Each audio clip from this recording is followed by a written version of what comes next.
গোটা বিষয়টা কোথায় এসে দাঁড়াচ্ছে আমাদের ভেবে অবাক লাগে। যেভাবে ক্রমাগত ক্ষমতায় থাকবার জন্য এক ধরনের সংস্কৃতি, যাকে নর্দমার সংস্কৃতি বলা যায়, সেটা রপ্ত করছেন সবাই। আসলে যদি এভাবে ভাবি, সবাই ক্ষমতার নর্দমায় হাবুডুবু খাচ্ছেন। হ্যাঁ, যেভাবে রাজনীতির অঙ্ক সাজানো হচ্ছে, যে ভাষাতে নেতা নেত্রীরা কথা বলছেন, তাতে নর্দমার সঙ্গে খুব একটা ফারাক নেই।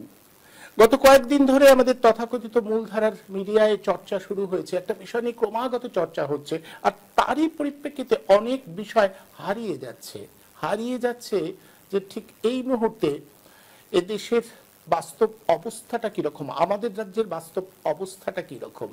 জিনিসপত্রের দাম ঊর্ধ্বগামী, হাসপাতাল পরিষেবায় ভয়াবহ অবস্থা, কিংবা চিকিৎসকরা যে প্রতিবাদ করছিলেন যে হাসপাতালের দুরবস্থা দূর করতে হবে, সেই অবস্থাটা দূর করবার জন্য চিকিৎসকরা যে আন্দোলন করছিলেন, তার উপরে যে সরকারি প্রতিহিংসা নেমে এসেছে, সেটাও দূরে সরে গেল।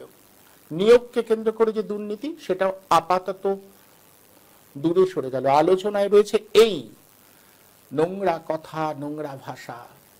এটাই চলবে। আমরা মেনে নিচ্ছি, আমরা মেনে নিতে শিখছি। প্রশ্নটা এখানেই, সাধারণ মানুষ যারা, তারা কেন মেনে নেন, কেন এই বিষয়গুলোর উপরেই তারা বারবার আটকে থাকেন। মানুষ যদি এগুলোকে না নিত, মানুষ যদি অন্যরকম প্রতিক্রিয়া সামনে আনতে পারত, তাহলে নেতা নেত্রীরা কি এভাবে ভাবতে পারতেন?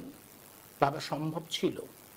আসলে ওই যে বলছিলাম, ক্ষমতার অলিন্দে পৌঁছবার জন্য সবকিছু করা যায়।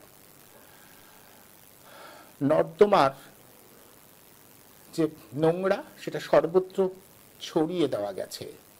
ক্ষমতার নর্দমায় সবাই নেমে পড়তে চাইছেন। কেউ আর বলতে চাইছেন যে না, এখানে নামা যায় না, এটা আসলে নর্দমা। বলতে পারছেন না কেউ, কারণ ক্ষমতা চারপাশ থেকে সমস্ত মানুষজনকে এমন আষ্টে পৃষ্ঠে বেঁধেছে যে সেখান থেকে কারো আর পরিত্রাণ নেই। একের পর এক আমরা গত কয়েকদিন ধরে দেখেছি, শুনেছি। তারই পরিপ্রেক্ষিতে আমরা বুঝতে চাইব, ক্ষমতার এই নর্দমাকে আর কতদিন বরদাস্ত করবে সাধারণ মানুষ। আমরা তথাকথিত বিশিষ্টজনদের কথাও বলতে পারি, তারা চুপ করে রয়েছেন, কোথাও কোনো আওয়াজ শোনা যাচ্ছেন না।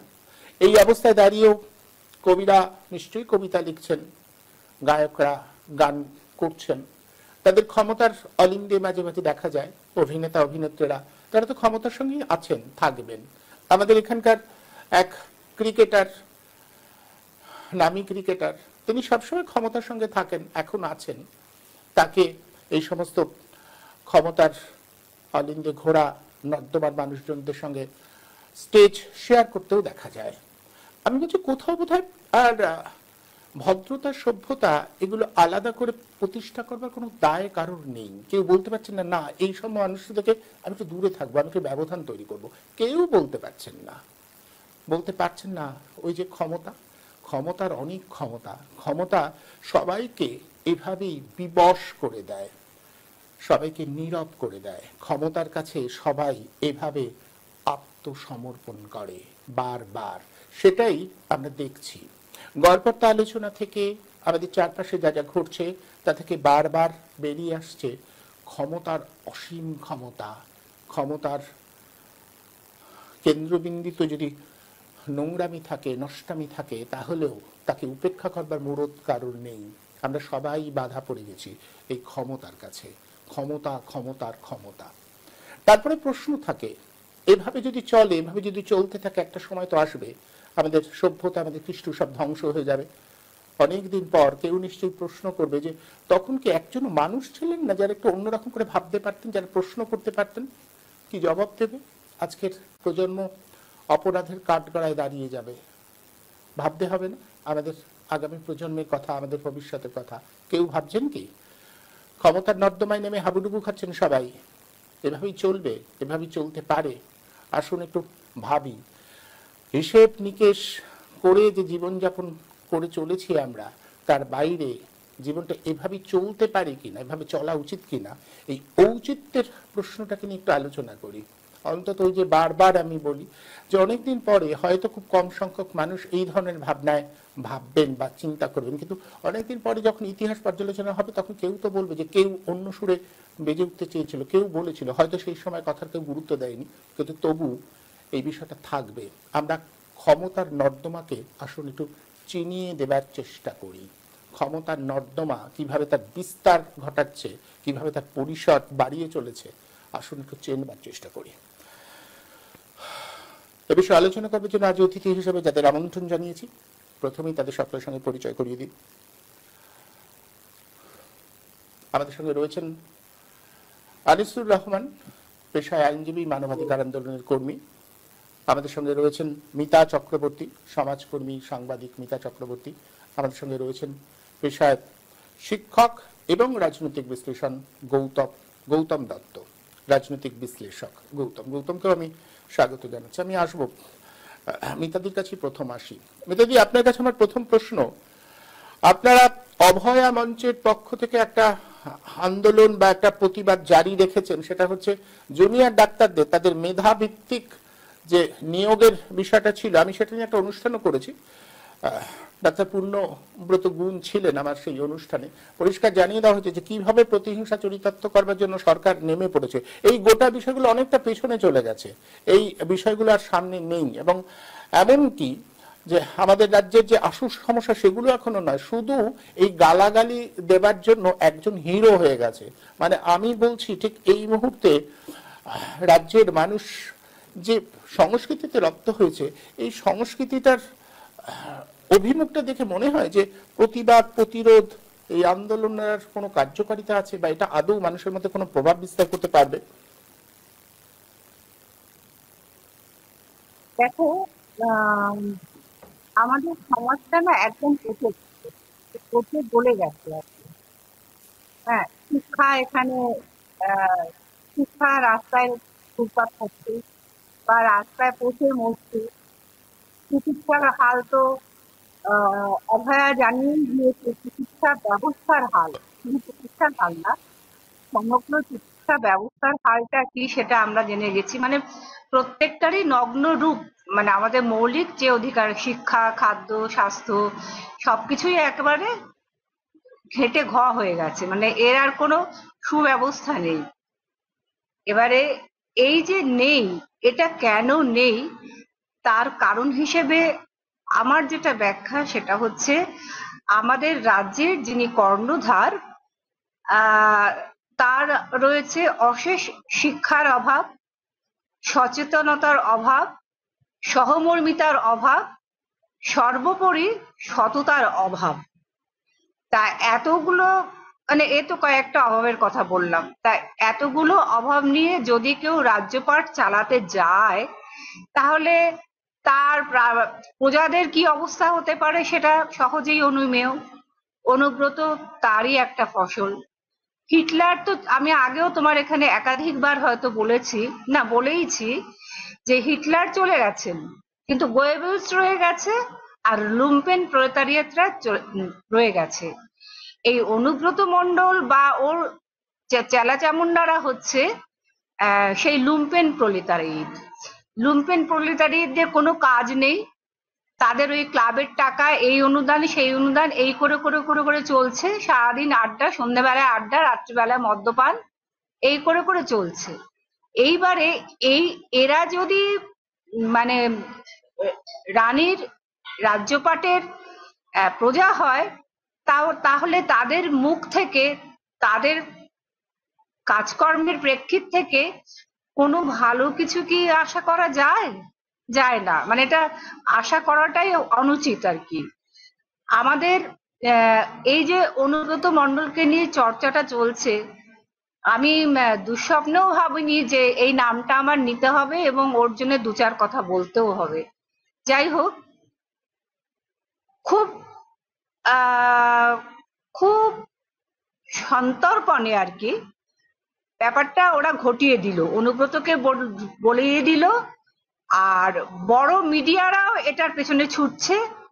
মানে ঘন্টাখানেক অনুব্রত দেখতে দেখতে সত্যি ক্লান্ত, মন ক্লান্ত না, আমি দেখি না সাধারণত, তবুও যদি কখনো টিভি চালাই এই অনুব্রত চর্চা দেখতে দেখতে মন একেবারে নোংরা মন কলুষিত হয়ে যাচ্ছে।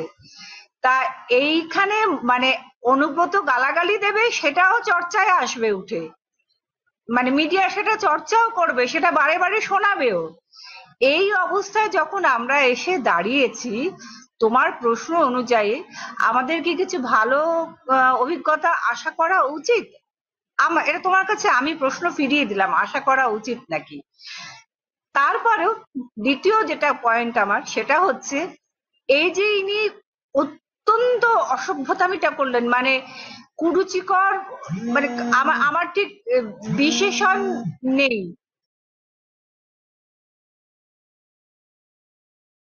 আমি ঠিক কোনো বিশেষণ খুঁজে পাচ্ছি না কি বলবো।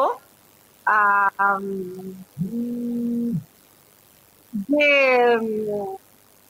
অনুব্রতকে এটা করিয়ে দিল এই কারণে, ঠিক 3 জন শিক্ষক ডাক্তার নিয়োগ নিয়ে যখন চর্চাটা হচ্ছিল এবং অত্যন্ত অনিয়ম হচ্ছিল, আশফাক, দেবাশিস আর মাহাতো অনেকের, এই 3 জনকে নিয়ে যখন একটা অত্যন্ত অনৈতিক কাজের চর্চা, তার অভিমুখ থেকে মুখটাকে ফেরানোর জন্য অনুব্রত এটা করলো কিনা, এটা আমার একটা প্রশ্ন।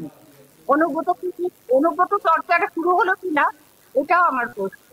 দ্বিতীয়ত, এই অনুব্রতরা কিন্তু আমাদের রাষ্ট্রের পুঁজি। এখানে অনুব্রত, উত্তরপ্রদেশের যোগী, এদের মধ্যে খুব পার্থক্য কিন্তু বিশেষ নেই। ধরো দিল্লিতে যদি একটা খুব শক্তপোক্ত শিক্ষিত থাকতো, সরকার থাকতো, তাহলে আমার দৃঢ় বিশ্বাস যে রাজ্যে এই ঘটে যাওয়া মানে ক্রমাগত অন্যায়কে একটা ধমক দিতে পারতো, কিন্তু সেই ধমক দেওয়ার অধিকার তারা হারিয়ে ফেলেছে, কারণ তারাও এই চর্চায় চর্চিত। ফলে আমার তোমার প্রশ্ন যে এটিতে কিছু মানুষের কিছু হবে, লাভ হবে বা কিছু হবে, আমি জানি না। মানুষ যে সমাজ পচে গেছে, সেই সমাজ থেকে মানুষের কাছ থেকে কিছু আশা করা যায় কি না, কারণ সমস্ত রাজনৈতিক দলের মধ্যেই একটা কেমন যেন আত্মকেন্দ্রিকতা দেখা যাচ্ছে। মানে দল দল নিয়ে চিন্তা, মানে বাম ডান আমি সমস্ত দলকেই বলছি, ওই দলটুকুর বাইরে তারা বেরিয়ে যে একটা সংঘবদ্ধ আন্দোলন, সংঘবদ্ধ যে বিরোধিতা, এটার জায়গায় যখন নেই, তখন এটা চলছে।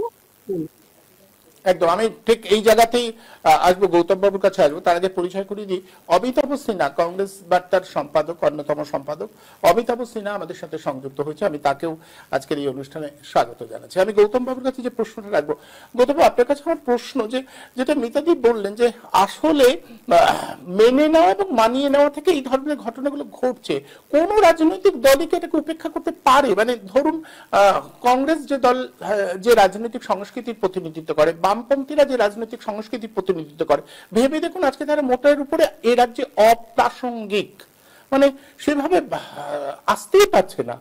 যে দুটো দল প্রাসঙ্গিকতা রয়েছে, যে দুটো দলের, দেখুন তাদের সংস্কৃতিটা এটা, অর্থাৎ মানুষ কিন্তু এটা নিচ্ছে। এখানে কি করা যাবে? এ তো অমিতাভ বাবুকে আমি কিছু পরে জিজ্ঞাসা করবো, অমিতাভ বাবু নিশ্চয়ই বলবেন যে আসলে মানে যে ভাষায় মানুষ নিচ্ছে, এটা বাজারে চলছে, এই ভাষাতেই কথা বলতে হবে। আপনি যদি অন্যরকম ভাষা, মানে যেটা নর্দমার সংস্কৃতি নয়, সেই দিকে যান, মানুষ নেবে না। আমরা দেখলাম তো যুদ্ধকে কেন্দ্র করে যেরকম হিড়িক তৈরি হলো, সত্য উচ্চারণ করলেই যেভাবে ব্যঙ্গ বিদ্রুপ ভেসে আসছিল, ফলে বোধ বুদ্ধি দিয়ে যেটাকে অর্জন করতে হয়, সেদিকে মানুষের আগ্রহই কম। কি হবে এই মতো অবস্থা? একটা ইংলিশে একটা কথা আছে, ইংরেজিতে, all power tends to corrupt, all absolute power corrupt absolutely. ক্ষমতা দুর্নীতিগ্রস্ত করে, পরম ক্ষমতা সম্পূর্ণরূপে দুর্নীতিগ্রস্ত করে।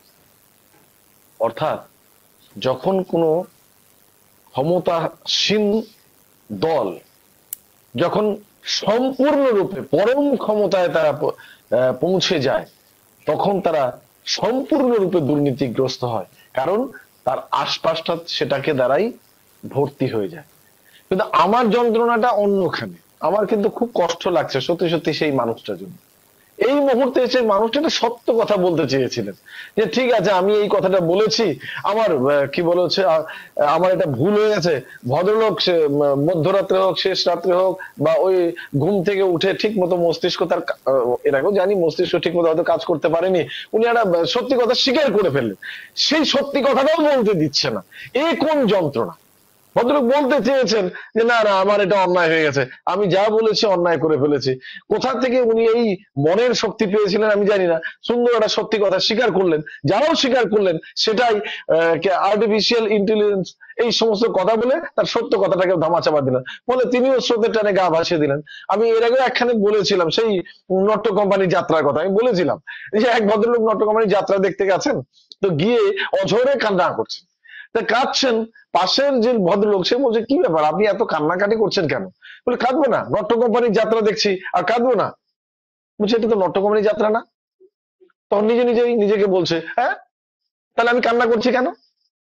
মানে ভদ্রলোক এখন সত্যি কথাটা বলেও বিপদে পড়ে গেছে, তাহলে আমি সত্যি কথা বললাম কেন?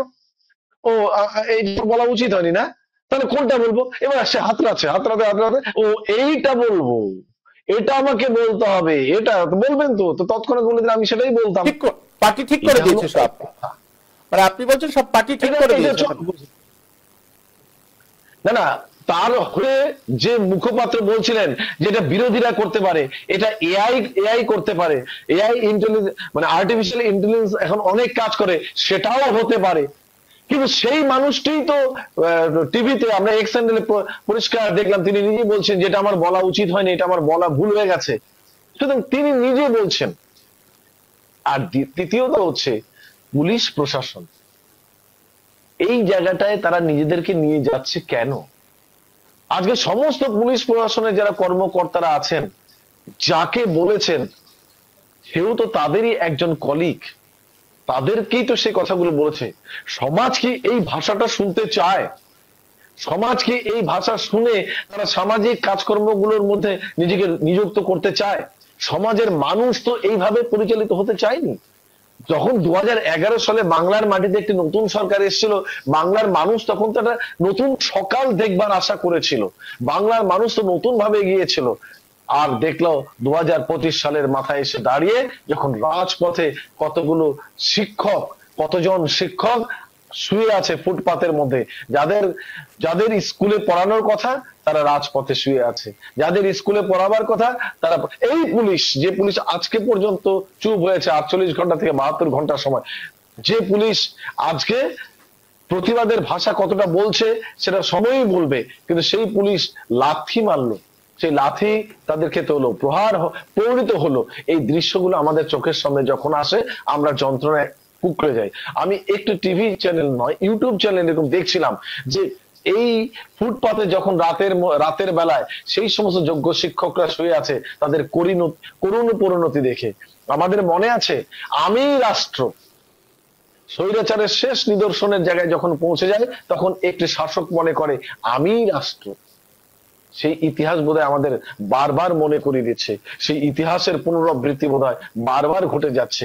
আমরা কত দেখবো, কত জানবো, কখনো অভয়ের ধর্ষণের দৃশ্য দেখতে হচ্ছে, সেই চোখকে আমরা সান্ত্বনা দিতে পারছি না, চোখের মধ্যে ক্লান্তি আসে না, শ্রান্তি আসে না, সেই চোখকে দেখতে হচ্ছে।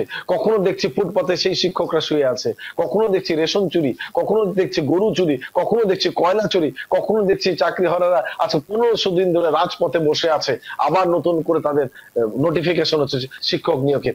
এভাবে গোটা সমাজে আমরা কোথায় আছি, কোথায় বেঁচে আছি, এটা ভাবতে আমাদের কষ্ট হচ্ছে। কখনো ধর্মীয় বিভাজনের মধ্য দিয়ে রাজনীতি পরিচালিত হচ্ছে, কখনো দেখছি শাসক তার নিজস্ব দমন পীড়নের মধ্যে দিয়ে গিয়ে আছে।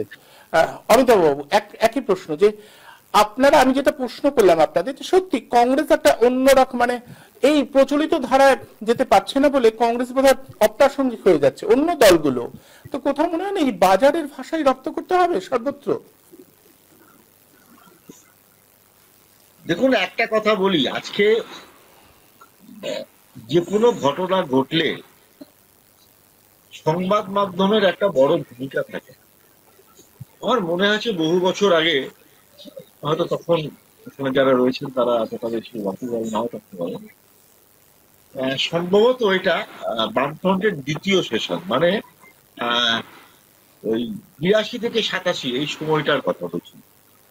সেই সময় অতীশ সিনহা এমএলএ হলেন এবং অসম্ভব ভালো নিয়মিত বক্তৃতা করতেন, খুব ভালো বক্তৃতা করতেন, পড়াশোনা করে আসতেন। তো একটা গান্ধী রাজ পরিবারের রক্ত ছিল এবং তার মধ্যে পড়াশোনা, ভদ্রতাবোধ সবকিছু ছিল। তিনি বিধানসভাতে অত্যন্ত প্রয়োজনীয় প্রশ্নগুলো, বিভিন্ন ব্যাপারে উনি দৃষ্টি আকর্ষণ, এগুলো তো প্রথমবারে এমএলএ হয়েছেন, এগুলো করতেন। তো খুব একটা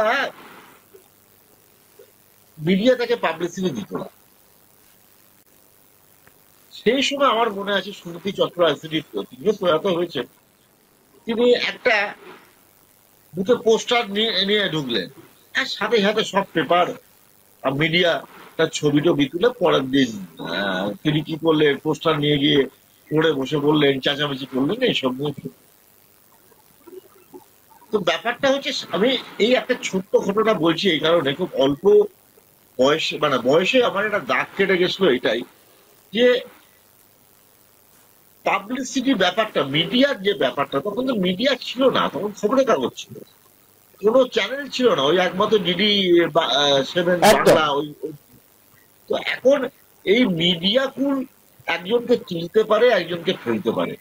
এমনও হয়েছে যে বহু সময় অত্যন্ত সাধারণ একজনকে নিয়মিত পাবলিসিটি দিতে দিতে দিতে দিতে, এই দুটো নাম বললে অবাক হয়ে যাবেন, এই কৌস্তব বাগচি, সন্ময় বন্দ্যোপাধ্যায় জীবনে ছাত্র যুব আন্দোলন করেন, খুব কমই মিটিং মিছিলে থেকেছে, লড়াই করেছে, কিন্তু তাকে ফুলিয়ে ফাঁপিয়ে এমন করা হলো যে সন্ময় ব্যানার্জি এখন কোথায়, মিলিয়ে গেছে বাতাসে। কৌস্তব বাগচি শুভেন্দুর চাকর বৃত্তি করা ছাড়া কিছু করছে না, কিন্তু মিডিয়া তাকে, বিশেষ বিশেষ সংবাদ মাধ্যম তাকে এমন ভাবে পাবলিসিটি দিয়ে গেছে, মনে করা হয়েছে যে তারা বোধহয় সব চিরঞ্জন দাশগুপ্তি, সুব্রত মুখার্জির মতন একটা বিরাট একটা মানে রাজনৈতিক ব্যক্তি।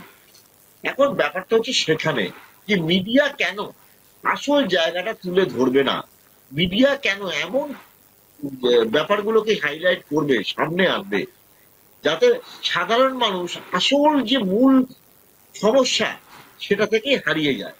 রাজনৈতিক দলগুলোর তো এটা একটা চেনা ছক, বিশেষ করে গত 2-3 দশক ধরে এইটা প্রচন্ড রকম বেশি চলছে। সেটা হচ্ছে যখনই কোনো একটা সমস্যা দেখা দেবে, তখন এমন একটা কিছু নিয়ে এসো যার ফলে এইটাকে ধরেই কয়েকদিন ধরে আবর্তিত হয়। আপনি বললেন প্রথমে অনুব্রত অত্যন্ত নিম্ন রুচিকর ভাষায় গালাগাল করলো, হয়ে গেল।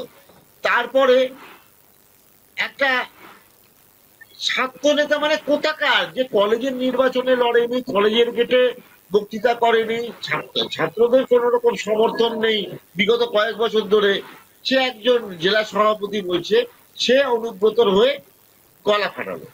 করতেই হবে, হয় কাজল শেখকে তেল মারতে হবে, গেল অনুব্রত মন্ডলকে তেল মারতে হবে।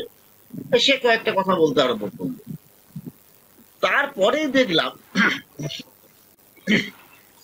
মানে একটা সময় আমি যখন ছাত্র আন্দোলনের লিডারশিপ ছিলাম, আমার আন্ডারেই, মানে আমাদের সমসাময়িক বা একটু পরে, এখনো দাদা বলেছে আমাকে, গগন সরকার পশ্চিমবাংলার শিক্ষাকর্মী, মানে কলেজ বিশ্ববিদ্যালয়ের যে শিক্ষাকর্মী তাদের সভাপতি, তার নিমাই সাধনে বসে সময় আমরা তাকে চাকরি নেওয়ার জন্য বলেছিলাম, কারণ ছেলেটা অনেকদিন ধরে ছাত্র পরিষদ করতো, ওখানে সংগঠনটা দেখতো, অতএব তার একটা দরকার, তার জন্য বলেছিলাম, এবং সেখানে সে চাকরিও পায়।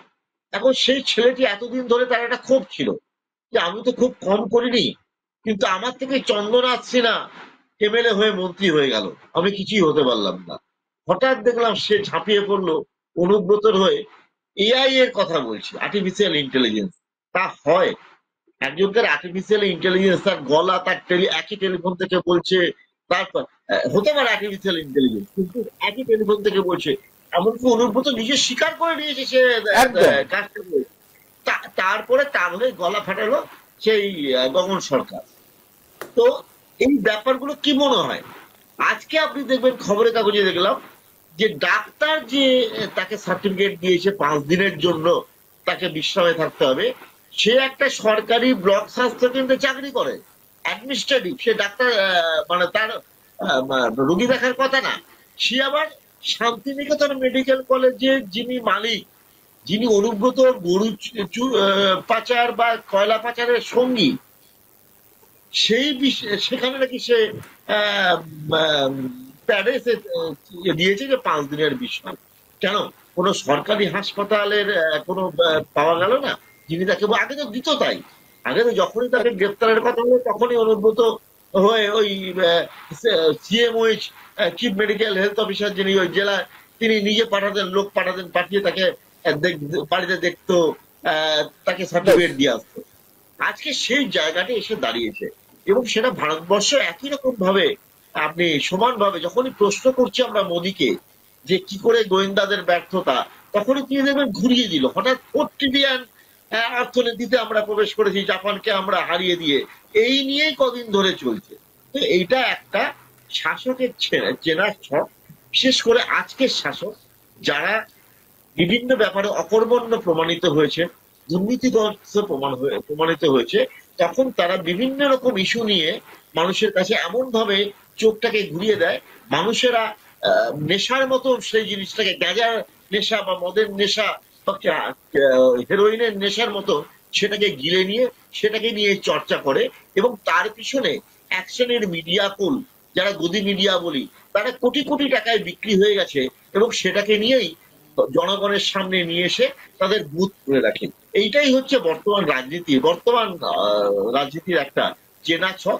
এর বাইরে যেতে গেলে মিডিয়া কুলকে যেমন এগিয়ে আসতে হবে, ঠিক একইভাবে আমাদের মানুষেরা যদি বর্জন করি না, আমরা পড়বো না, ছিঁড়ে ফেলে দিচ্ছি, এই এই দেখবো না, আমরা এদের খবর দেখবো না, এটা যদি আমরা জোর গলায় বলতে পারি, একমাত্র তখনই তাকে বিস্তার, একদম তার জন্য একটা প্রক্রিয়া দরকার অমিতাভ বাবু। সেটার জন্য একটা প্রক্রিয়া দরকার যে মানুষ বর্জন করবে, মানুষকে সেই জায়গায় নিয়ে যাওয়ার জন্য। ঠিক এখানেই আসবো আমি আনিসুর রহমানের কাছে।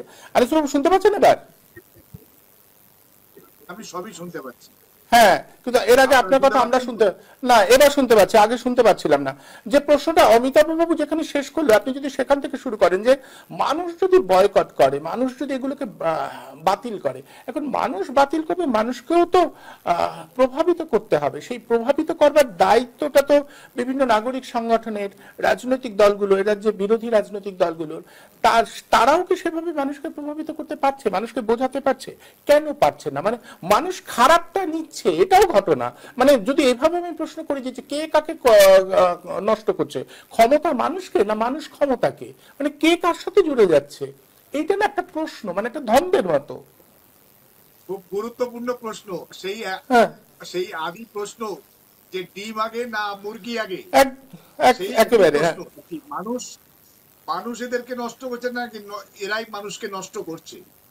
আসলে আপনি বলছিলেন প্রথমেই যে আপনার সূচনা পর্বে যে ব্যাপারটা হচ্ছে, সেখান থেকেই মনে হয় বা বলতে হয় যে হিন্দু অনেক আছে, মুসলমান অনেক আছে, কংগ্রেস, সিপিএম, তৃণমূল, বিজেপি অনেক আছে, কিন্তু মানুষ বড্ড কম পড়ে আছে, মানুষের সংখ্যা বড্ড কম। শিল্পী অনেক আছে, গায়ক অনেক আছে, প্রতিবাদী গান লেখক অনেকেই আছেন, কিন্তু ন্যায়ের জন্য, সত্যের জন্য কথা বলার মানুষ বড্ড কম পড়ে আছে। আমরা অনুব্রত প্রসঙ্গেই আসছি।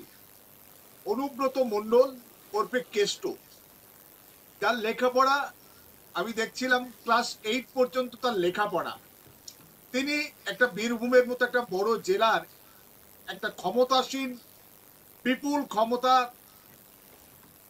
নিয়ে তারা ক্ষমতার মসনদে বসে আছে দীর্ঘ 15 বছর।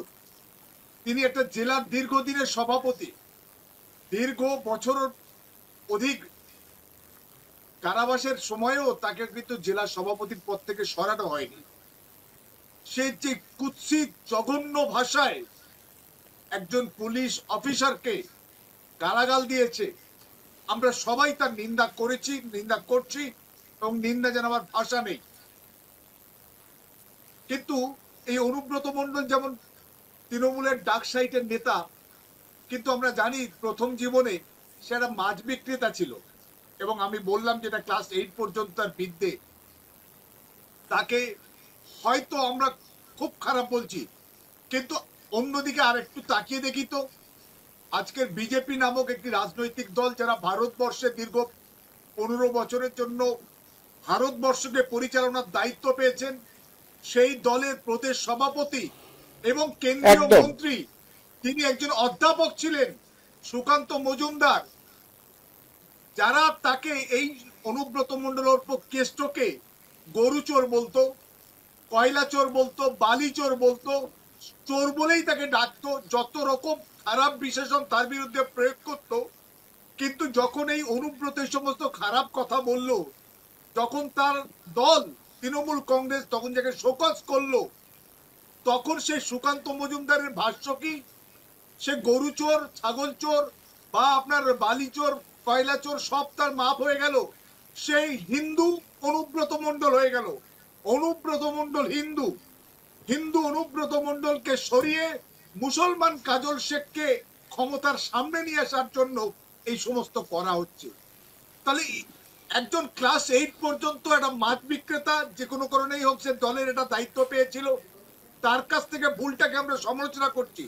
কিন্তু একজন উচ্চ শিক্ষিত প্রফেসর ছিলেন যিনি, যিনি কেন্দ্রীয় মন্ত্রী, একটা দলের প্রদেশ সভাপতি, তিনি কি করে এই ধরনের ভাষ্য তৈরি করতে পারে? তাহলে বাংলার মানুষ যাবে কোথায়? কোথা থেকে কি আশা করবে? আমরা বলছি যে আজকের অনুব্রত মণ্ডলকে কেন গ্রেপ্তার করা হয়নি? অনুব্রত মণ্ডল 3 দিন হয়ে গেছে, এখনো কেন গ্রেপ্তার হয়নি? আমরা জানি প্রতিদিন তার বিরুদ্ধে নোটিশ গেছে। তিনি আইনজীবী পাঠিয়ে তার শারীরিক অসুস্থতার কথা বলেছেন, এবং একই সঙ্গে তিনি কিন্তু লিখিত ক্ষমা চেয়েছেন, সেই আইসির কাছে লিখিতভাবে ক্ষমা চেয়েছেন।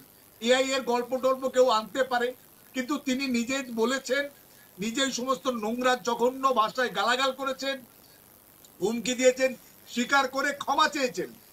কিন্তু ঠিক একইভাবে একটি মেয়ে শর্মিষ্ঠা পালনি, তাকে গত 15 তারিখে এফআইআর হয়েছে, 14 তারিখে তিনি একটি নির্দিষ্ট ধর্ম সম্প্রদায়ের বিরুদ্ধে এবং ধর্ম সম্প্রদায়ের যে অন্যতম প্রবক্তা তার বিরুদ্ধে জঘন্য, এমনকি অনুব্রত মণ্ডলের থেকেও নোংরা ভাষায় একজন আইনের ছাত্রী হিসাবে কলকাতার আনন্দপুরের মেয়ে গালাগাল দিয়েছে। তাকে একাধিকবার নোটিশ করেছে, তার পরিবার প্রথম নোটিশ নিয়েছে, তারপরে পরিবার সহ সমস্ত বিজেপি শাসিত হরিয়ানায় গিয়ে আত্মগোপন করেছিল। সেখান থেকে আদালত তাকে ওয়ারেন্ট করেছে, যে তাকে একাধিকবার নোটিশ করা সত্ত্বেও যখন হাজিরা দেয়নি পুলিশের কাছে, তাকে ওয়ারেন্ট অফ অ্যারেস্ট ইস্যু হয়েছে আদালত। তারপর সে আদালতের ওয়ারেন্ট নিয়ে তাকে অ্যারেস্ট করে নিয়ে এসছে। আমরা নাগরিক সমাজ বাক স্বাধীনতা নিয়ে পড়ে গেলাম, একটা নির্দিষ্ট ধর্ম। 15 দিন পরে সে অ্যারেস্ট হলো, তাতেই আমরা রে রে করে উঠলাম। আর 3 দিনে কেন অ্যারেস্ট হয়নি অনুব্রত, সেটা করলাম। অনুব্রত মণ্ডল যেমন অ্যারেস্ট হওয়ার দরকার, কিন্তু আইনের প্রক্রিয়া আছে, 7 বছরের নিচে সাজা, তাকে নোটিশ করতেই হবে, সরাসরি অ্যারেস্ট করা যায় না। ঠিক একইভাবে ওই শর্মিষ্ঠা পালনি, তাকেও কিন্তু নোটিশ করা হয়েছিল, নোটিশকে গুরুত্ব না দিয়ে পরিবার সহ আত্মগোপন করেছিল, তাই তার বিরুদ্ধে অ্যারেস্ট আদালত করে, অ্যারেস্ট ইস্যু করে, তারপরে তাকে সে হরিয়ানা থেকে ট্রানজিট রিমান্ডে, সেখানে আদালত তাকেও জামিন দেয়নি, সেখান থেকে ট্রানজিট রিমান্ডে কলকাতার আলিপুরে এনেছে, আদালতের নির্দেশে তার 14 দিন জেল হয়েছে। অথচ আমরা নাগরিক সমাজ কোন জায়গায় কোনোটাকে ঠিক মনে করি, কোনোটাকে ভুল মনে করি। অনুব্রত মণ্ডলকে খারাপ বলছি, কিন্তু সুকান্ত মজুমদারকে আড়াল করার চেষ্টা করছি।